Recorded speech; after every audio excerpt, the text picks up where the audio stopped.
Tatlo ang nasawi sa nangyaring banggaan sa National Highway sa Purok 15B, Barangay Pulunuling, Tupi, South Cotabato sa ika-18 ng Abril ngayong taon. Kinilala ang mga nasawi na sina Ralph Anthony Zabala, 35 anyos, driver ng pickup, at LGU Tupi employee.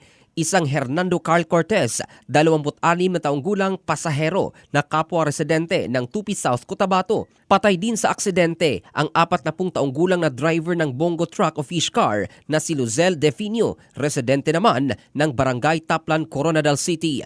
Batay sa investigasyon, sinabi ni Tupi Police Deputy Chief Lieutenant Richard Ho, nagtangka umanong mag-overtake ang pick-up sa sinusundang trailer truck, ngunit nasagi ang likurang bahagi nito at nawala ng kontrol, nadamay ang fish car hanggang sa nagsalpukan. Sa tindi ng salpukan, nagkalasog-lasog at halos hindi na maitsura ang pick-up at fish car, habang ang mga sakay nito ay nagtamo ng matinding mga sugat. Hindi naman nasaktan ang mga sakay ng trailer truck. Naisugod pa sa Tupi Municipal Hospital ang mga biktima, ngunit idineklarang dead on arrival habang nagpapagaling naman ang 2 pang sakay ng fish car.